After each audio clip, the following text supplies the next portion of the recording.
आणि सत्ताधारी आमदारांच्या घोषणाबाजीमुळे राज्यपालांनी 2 मिनिटातच भाषण गुंडाळलं। या गदारोळामुळे राज्यपालांनी त्यांचं भाषण थांबवलं आणि ते विधान भवनातून निघून गेले। राज्याच्या इतिहासात पहिल्यांदाच अशी घटना घडली असावी। विरोधकांनी देखील या प्रकाराचा निषेध करत सरकारवरती टीका केली। सत्ताधारी काँग्रेसकडून राज्यपालांना परत पाठवण्याचा प्रस्ताव मांडण्यावरती विचार सुरू आहे अशी भूमिका नाना पटोले यांनी मांडली।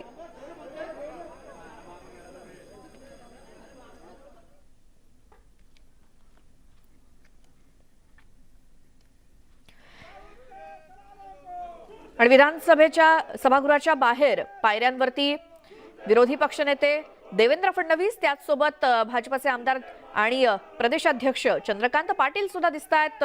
गिरीश महाजन सगळेच भाजपचे आमदार आहेत जे विधान भवनाच्या पायऱ्यावरती घोषणाबाजी करतायत।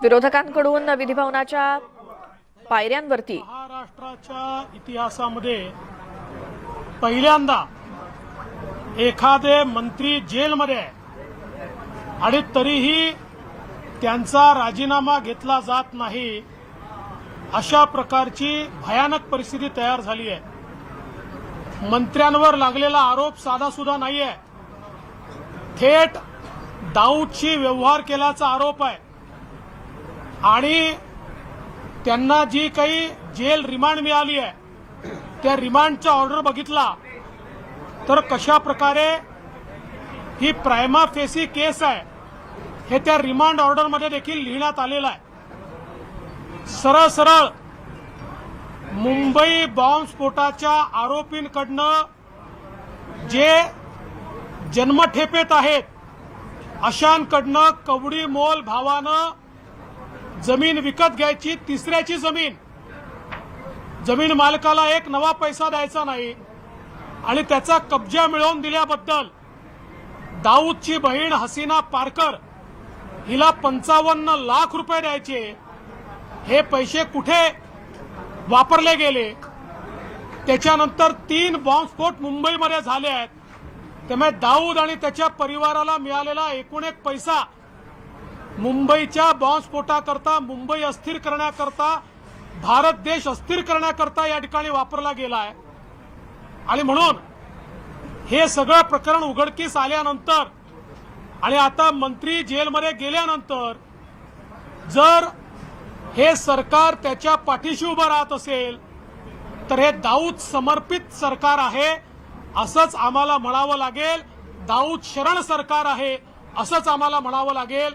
आणि म्हणून आम्ही या ठिकाणी मागणी लावून धरली आहे की नवाब मलिक यांचा राजीनामा झाला पाहिजे। संजय राठोड जेलमध्ये गेले नव्हते तरी तुम्ही त्यांचा राजीनामा घेतला, नैतिकतेच्या आधारावर घेतला। इथे तर नवाब मलिक थेट जेलमध्ये आहेत आणि गंभीर आरोप आहे। एवढे गंभीर आरोप असताना नेमकं नवाब मलिकांना वाचवण्याचं कारण काय? त्यांच्या मागे नेमके कोण आहेत? कोणाच्या दबावाखाली नवाब मलिक यांना वाचवलं जातं आहे? हे प्रश्न आम्ही विचारणारच आहोत। आणि म्हणून आज राज्यपालांचं अभिभाषण असेल किंवा सभागृह असेल, आम्ही सरकारला जाब विचारलेला आहे। सरकार पळ काढतंय, पण आमचा आग्रह आहे की कुठल्याही परिस्थितीमध्ये नवाब मलिक यांचा राजीनामा झालाच पाहिजे।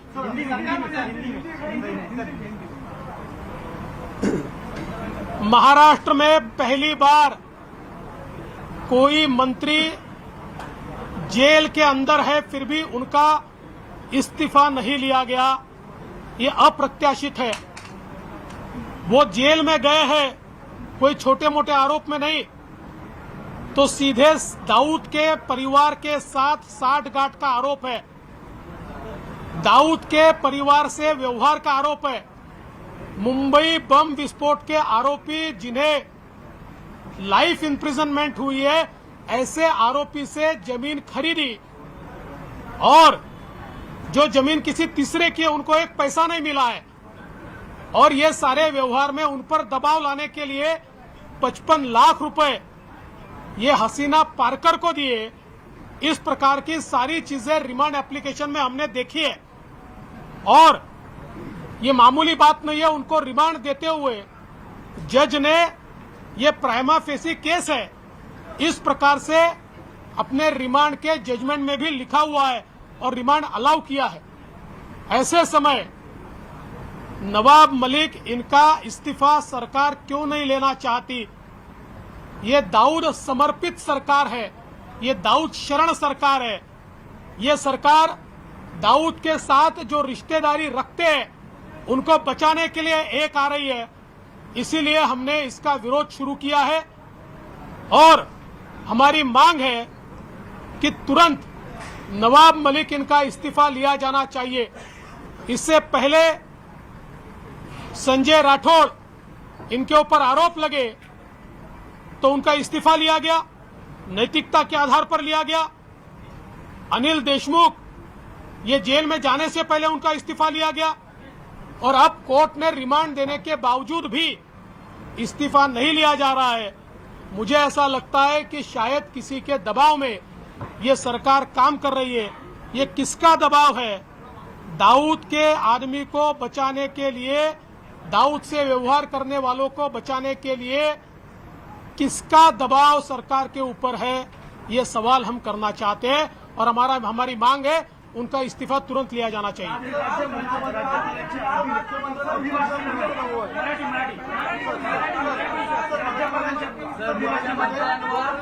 दबाव आहे म्हणून नवाब मलिक यांचा राजीनामा घेतला जात नाही। आमचा हाच प्रश्न मुख्यमंत्र्यांना आहे की जी शिवसेना दाऊदचं नाव घेतल्यानंतर तो मुंबईचा अपराधी असल्यामुळे आक्रमक होत होती, आज थेट खरेदीचे आरोप लागलेले आहेत। आरोप नाही, त्याची कागदपत्र उपलब्ध आहेत, रिमांड झालेला आहे, दाऊदशी थेट संबंध दिसतोय, कागदोपत्री दिसतोय, सह्या आहेत, फोटो आहेत। या सगळ्या गोष्टी असताना त्यांना मुख्यमंत्री का पाठीशी घालतात, आमचा सवाल आहे। कोणाचा दबाव आहे, कुठल्या दबावाखाली? आणि हे मुंबईचे अपराधी आहेत, बाकी सोडून द्या, या देशाचे अपराधी आहेत की ज्यांनी या देशात बॉम्बस्फोट घडवले आहेत। त्यामुळे त्यांचा राजीनामा घेतलाच पाहिजे।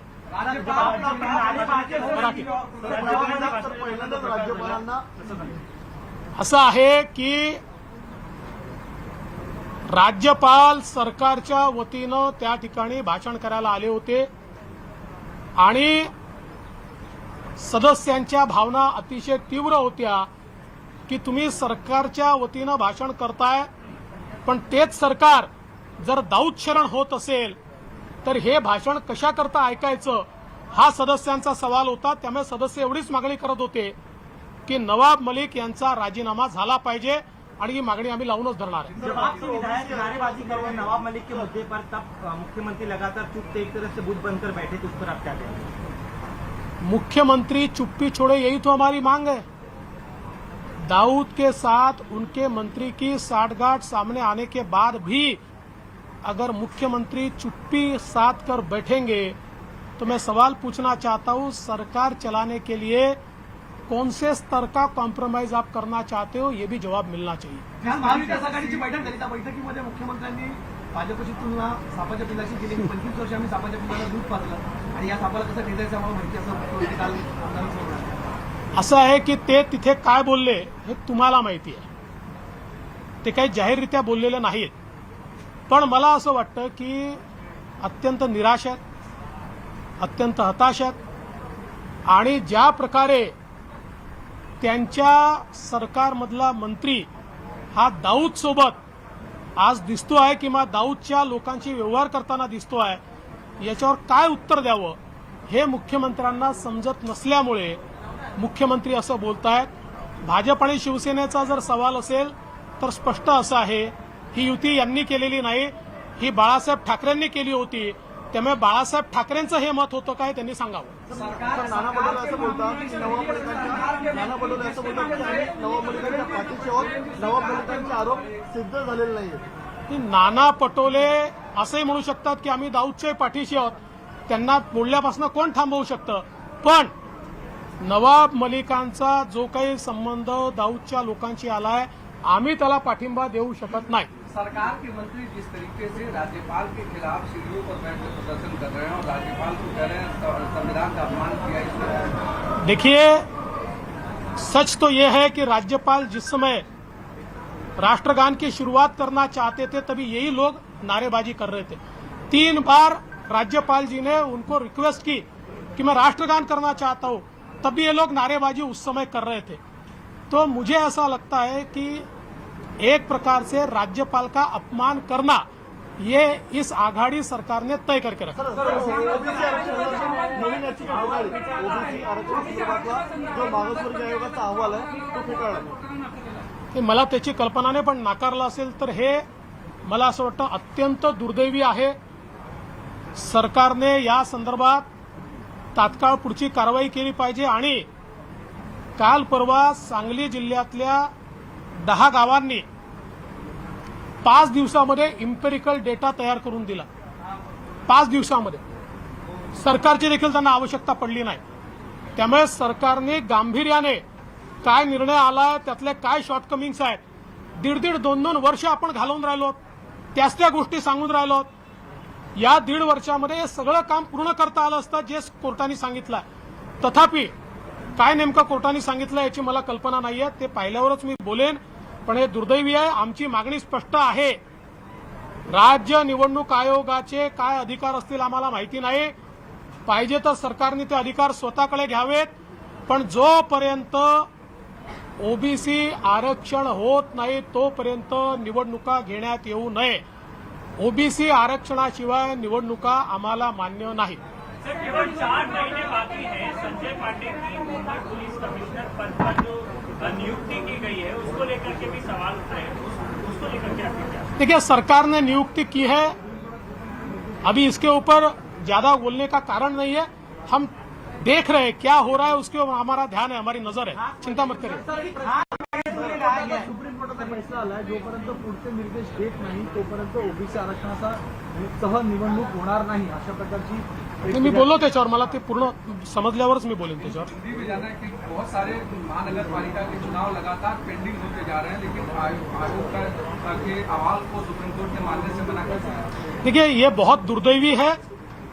सरकार ने पिछले 1.5-2 साल में केवल समय गंवाया है. सांगली में 10 गांवों ने 4-5 दिन में 6 दिनों में एम्पिरिकल डाटा तैयार करके दिखा दिया कि कितना आसान है यह तैयार करना. बावजूद उसके सरकार की ओर से केवल समय काटने का काम चल रहा है. हमारी सीधी मांग है, जब तक ओबीसी पॉलिटिकल आरक्षण का निर्णय नहीं होता तब तक महाराष्ट्र में कोई भी स्थानीय निकाय के चुनाव नहीं होने चाहिए. त्यामुळे निवडणुका खूप पुढे ढकलल्या जातील. अनेक महापालिकांमध्ये प्रशासक 1.5-2 वर्ष झाले आहे आणि अशी जर मागणी केली तर त्या निवडणुका अजून पुढे ढकलण्याची शक्यता आहे. प्रश्न 6 महिने, 2 महिने, 4 महिने प्रशासक राहिला तर फरक पडत नाही. पण ओबीसींचे हक्क गेले तर ते नेहमी करता जाणार आहे. त्यामुळे ते हक्क महत्वाचे आहेत. ठीक आहे, सरकार प्रशासकाच्या माध्यमातून मनमानी करते, काही ठिकाणी भ्रष्टाचारही चाललाय, त्याला उचित ठिकाणी आम्ही उचलू. पण त्याकरता ओबीसींच्या हक्काशी कॉम्प्रोमाइज आम्ही करणार नाही. बऱ्याच महिन्यानंतर मुख्यमंत्री विधानभवनात आलेले आहेत. तुमचा काही संवाद झाला का? माझा अद्याप काही संवाद झाला नाही, पण मला आनंद आहे की ते विधानभवनात आलेले आहेत आणि त्यांना उत्तम आरोग्य लाभावं अशी आमची शुभेच्छा आहे. महाविकास आघाडीकडून वारंवार राज्यपालांचा अपमान केला गेल्याची टीका महाविकास आघाडी सरकारवर देवेंद्र फडणवीसांनी केली. आरक्षण जोपर्यंत मिळत नाही तोपर्यंत निवडणुका घेऊ नयेत. आरक्षणाच्या मुद्द्यावरती आम्ही तर ठाम आहोत. विरोधकांनी सभागृहामध्ये घोषणाबाजी केली. सरकारनं 1.5-2 वर्ष वाया घालवली. अशा सगळ्या मुद्द्यांवरती आज अर्थसंकल्पीय अधिवेशनाच्या पहिल्या दिवशी विरोधी पक्षनेते देवेंद्र फडणवीसांनी दिलेल्या प्रतिक्रिया. स्थानिक स्वराज्य संस्थांमध्ये ओबीसी कोट्याच्या बाजूनं मागास आयोगाचा अंतरिम अहवाल फेटाळला गेला आणि सुप्रीम कोर्टानं पुन्हा महाराष्ट्राची नवीन याचिका फेटाळलेली आहे. 28 फेब्रुवारी नंतर आज स्थानिक स्वराज्य संस्थांमध्ये ओबीसी कोट्याच्या बाजूनं मागासवर्ग आयोगाचा अंतरिम अहवाल जो तयार करण्यात आला होता तो फेटाळण्यात आलेला आहे। सुप्रीम कोर्टानं पुन्हा एकदा महाराष्ट्राची जी नवीन याचिका ओबीसी आरक्षणासंदर्भातली ती फेटाळल्याची एक मोठी बातमी समोर येते। सुप्रीम कोर्टानं याचिका फेटाळली, त्यामुळे आता पुढे काय होणार ओबीसींच्या राजकीय आरक्षणासंदर्भात हा एक प्रश्नच निर्माण झालाय। स्थानिक स्वराज्य संस्थांमध्ये ओबीसी कोट्याच्या बाजूनं मागासवर्गीय आयोगाचा जो अंतरिम अहवाल होता तो सुप्रीम कोर्टानं फेटाळलेला आहे। त्यामुळे महाराष्ट्राची नवीन याचिका सुप्रीम कोर्टाकडून फेटाळली गेली आहे ओबीसींच्या राजकीय आरक्षणासंदर्भातली। त्यामुळे पुढील आदेशापर्यंत सुप्रीम कोर्टानं याचिका फेटाळल्याची मोठी बातमी। स्थानिक स्वराज्य संस्थांमध्ये ओबीसी कोट्याच्या बाजूनं मागासवर्ग आयोगाचा अंतरिम अहवाल फेटाळला गेला। शिवाजी महाराजांचा जय जयकार आम्ही केला तर ते चिडले आणि तिथं दाऊदचं नाव निघालं तर मग त्यांनी अभिभाषण त्यांचं बंद केलं। या सगळ्या गोष्टीचा आम्ही खरे महाराष्ट्राचे या ठिकाणी पाईक असून शिवभक्त असून शिवाजी महाराजांच्या छत्रपतींच्या त्या ठिकाणी महाराष्ट्रामध्ये या सगळ्या गोष्टी होत आहेत, फक्त सत्तेत येण्यासाठी होत आहेत, दुसरं काहीच नाही। हिंदी में जानना चाहेंगे कि जिस तरीके से राज्यपाल बीच में अभिभाषण छोड़ के चले गए, राष्ट्रगान भी नहीं गया, कैसे देखते हैं? ये तो बहुत माने तमाचा है। ये महाराष्ट्र को उन्होंने थप्पड़ मारी है, इस देश का अपमान किया है।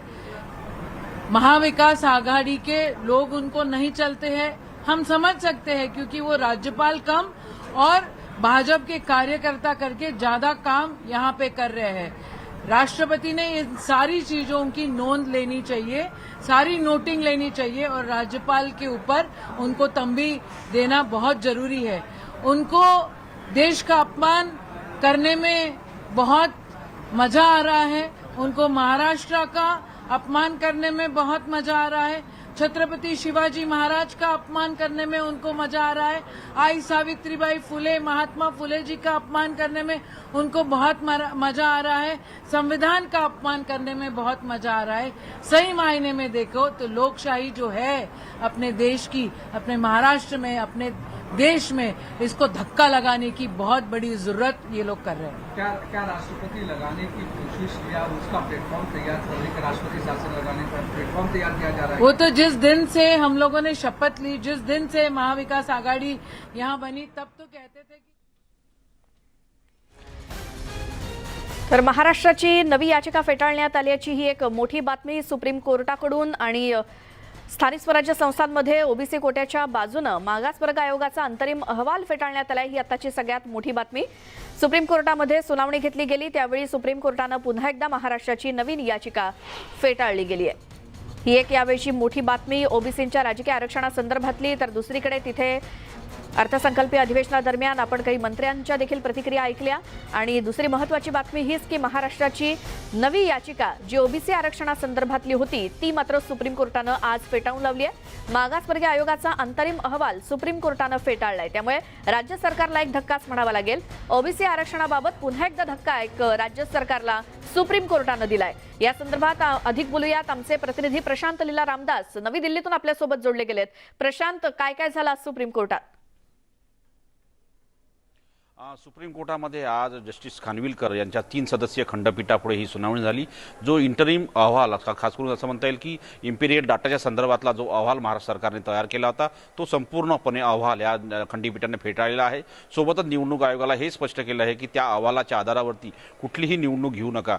आणि महत्त्वाचं म्हणजे त्यांनी जे इम्पिरियल डाटा दाखल केला त्या इम्पिरियल डाटाने स्पष्ट केलेलं आहे की यामध्ये ज्या पद्धतीने डाटा कलेक्शनची सिस्टम आहे त्या सिस्टमवरती त्यांनी प्रश्नचिन्ह उपस्थित केलेले आहे। त्यामुळे आम्ही ही जी याचिका आहे, नवीन याचिका जी महाराष्ट्र सरकारने दाखल केली होती ती देखील आम्ही पुनर्विचार याचिका फेटाळत आहोत। आणि महत्त्वाचं म्हणजे जर बघितल्या सगळ्या पार्श्वभूमीवरती ज्या पद्धतीने ही याचिका दाखल करण्यात आली त्यावेळेस सरकारला वाटत होतं की याचिका दाखल होईल आणि निश्चितपणे कुठला तरी आदेश येईल, पण आदेश आता महाराष्ट्र सरकारच्या विरोधात आलेला आहे। आणि महाराष्ट्र सरकारने जो निर्णय घेतला होता की ज्या निवडणुका त्यांनी स्थगित ठेवलेल्या आहेत त्या संदर्भात आता निवडणूक आयोग काय निर्णय घेते हे पाहणं अत्यंत महत्त्वाचं ठरणार आहे। कारण की ओबीसी आरक्षणाशिवाय स्थानिक स्वराज्य संस्थेच्या निवडणुका घेणे हे निवडणूक आयोगाला शक्य आहे का हे देखील पाहणं अतिशय महत्त्वाचं आहे।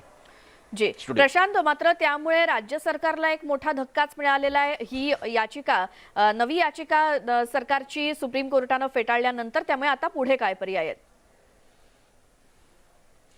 यानंतर ज्या पद्धतीनं याचिका फेटाळण्यात आल्यानंतर संपूर्णपणे महाराष्ट्र सरकारने आता इम्पिरियल डाटा तयार करून आगामी महिन्यांमध्ये तो मांडण्याची गरज आहे आणि त्याचे काय आधार होते आणि राज्य मागासवर्ग आयोगाने जो अहवाल तयार केला होता तो अहवाल देखील सुप्रीम कोर्टाने फेटाळलेला आहे. त्यामुळे या मुद्द्यावरती आता जोपर्यंत योग्य पद्धतीचा इम्पिरियल डाटा येणार नाही तोपर्यंत ओबीसी आरक्षणाचा जो भवितव्य आहे अधांतरित राहणार आहे आणि हे सुप्रीम कोर्टाने आजच्या निर्णयानंतर स्पष्ट झालेलं आहे. जी प्रशांत, थोडंसं थांबवते. आपल्या प्रतिनिधी स्वाती लोखंडे यांनी विजय वडेट्टीवार यांच्याशी संवाद साधलाय, ते आधी ऐकूयात.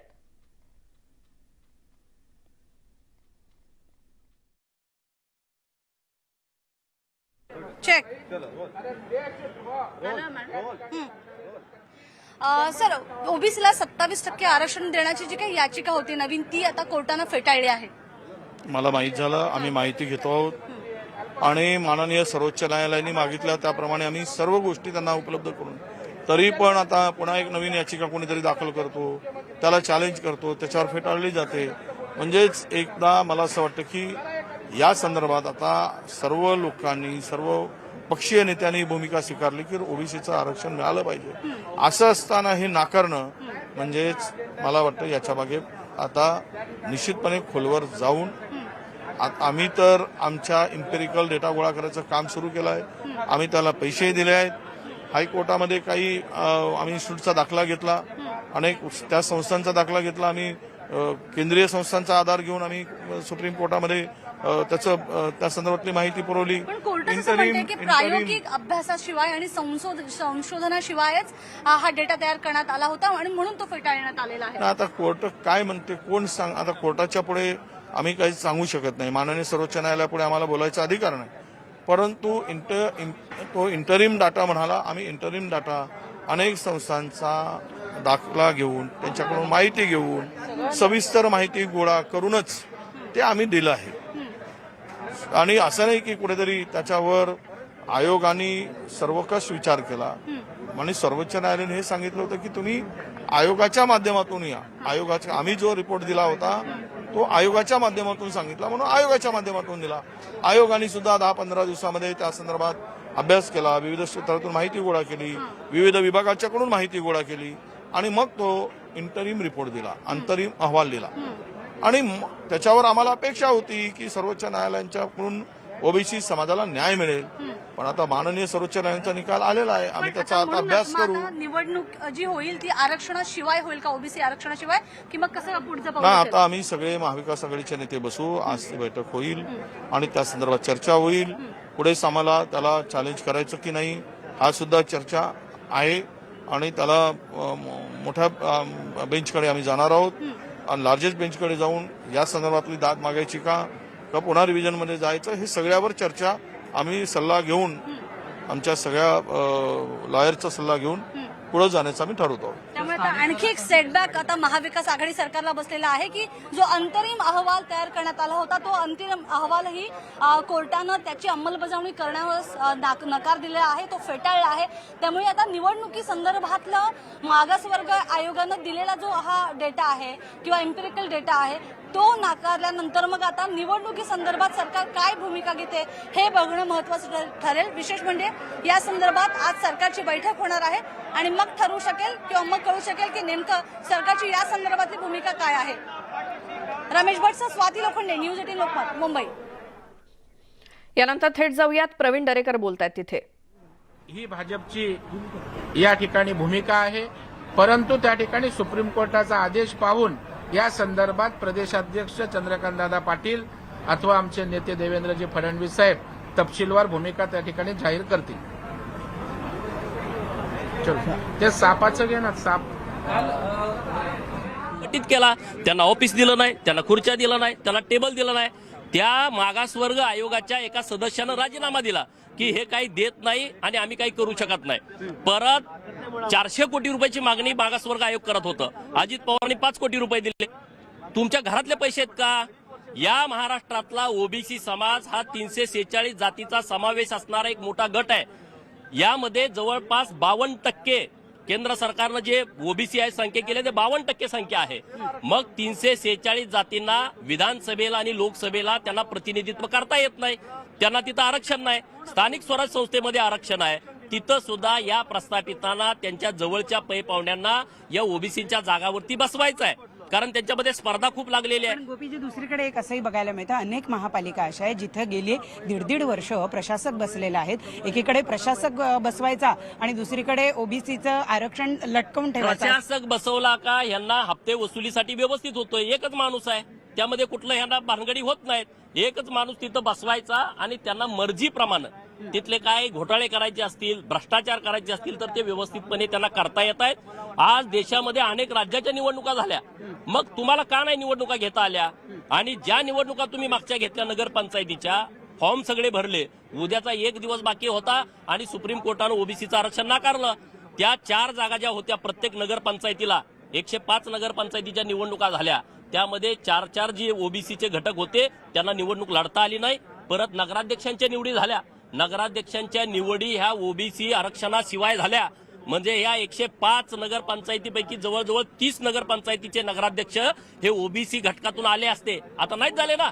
आणि थेट आरोप आहे या सरकारला ओबीसी आरक्षणच नको. सरकार व्यवस्थितपणे ओबीसीचं आरक्षण घालवण्याचा कट करताय. यामध्ये या सगळ्या सरकारचा हात आहे. तुम्ही बघा, पदोन्नतीचं आरक्षण जे एससी साठी होतं, जे एसटी साठी होतं, जे भटक्या विमुक्तांसाठी होतं आणि भटक्या जमातीसाठी होतं, त्या समितीचं अध्यक्ष कोण होतं? अजित पवार. जे मंत्र्यांची उपसमिती गठीत केली होती त्याचं अध्यक्ष कोण? अजित पवार. आणि अजित पवारांनी काय सांगितलं की आम्ही कोर्टाचा आदेश पाळतोय. अजून सुप्रीम कोर्टामध्ये केस चालू आहे. सुप्रीम कोर्टाचा पदोन्नतीच्या आरक्षणाच्या बाबतीमध्ये अजून निर्णय आलेला नाही, तरी तुम्ही आरक्षण घालवलं. म्हणजे यांचं पदोन्नतीचं आरक्षण घालवलं. ओबीसीला पदोन्नतीचं आरक्षण नाही, तर ओबीसीला स्थानिक स्वराज्य संस्थेमध्ये आरक्षण आहे, ते तुम्ही घालवलं. येणाऱ्या 10 महानगरपालिका, येणाऱ्या 25 जिल्हा परिषद, 21 मार्चला त्यांची मुदत संपते आणि महाराष्ट्रातल्या नगर परिषदेमध्ये यांना ओबीसींना न्याय द्यायचा नाही. ओबीसींचा राजकीय गळा घोटायचं काम या ठाकरे सरकारनं केलाय आणि ते व्यवस्थित नियोजनबद्ध केलाय. फक्त केंद्राकडे ढकलण्याचं, कोर्टाकडे ढकलण्याचं षडयंत्र हे करतायत. नक्की आपण पाहतो की गोपीचंद पडळकर हे स्पष्टपणे म्हणतायत की या ठिकाणी महाविकास आघाडी सरकारला ओबीसींना आरक्षण द्यायचं. आरक्षणासंदर्भात राज्य मंत्रिमंडळाची आज दुपारी 1 वाजता एक बैठक बोलावण्यात आलेली आहे. ओबीसी आरक्षणाशिवाय निवडणुका होणार नाहीत आणि सुप्रीम कोर्टानं जो काही मोठा निर्णय दिलेला आहे की त्याच संदर्भात आता राज्य मंत्रिमंडळाची बैठक आज दुपारी 1 वाजता होणार आहे. राज्य सरकारचा अंतरिम अहवाल ओबीसींच्या राजकीय आरक्षणासंदर्भातला सुप्रीम कोर्टानं फेटाळून लावलाय आणि यावरतीच तातडीनं राज्य मंत्रिमंडळानं आज दुपारी 1 वाजता बैठक बोलावलेली आहे. ओबीसी आरक्षणाशिवायच निवडणुका आणि याच संदर्भात आता राज्य सरकारची पुढची भूमिका काय असेल, त्या यापुढे काय करायचं या संदर्भात राज्य मंत्रिमंडळाची एक बैठक आज दुपारी 1 वाजता तातडीची बोलावण्यात आली आहे. ओबीसीच्या आरक्षणासंदर्भात ही बैठक होणार आहे. सुप्रीम कोर्टानं आज मोठा निर्णय दिलेला आहे आणि कोर्टाच्या निर्णयानंतर आता राजकीय घडामोडींना वेग आलेला आहे. आमचे प्रतिनिधी विनोद राठोड मुंबईतून आपल्या सोबत आहेतच. विनोद, आता सुप्रीम कोर्टाच्या या निर्णयानंतर राज्य मंत्रिमंडळाची बैठक जी आयोजित केली आहे आणि त्यात नेमकं काय होईल, आता पुढे काय करायचं हा पेच आहेच, त्यामुळे काय सविस्तर माहिती द्याल?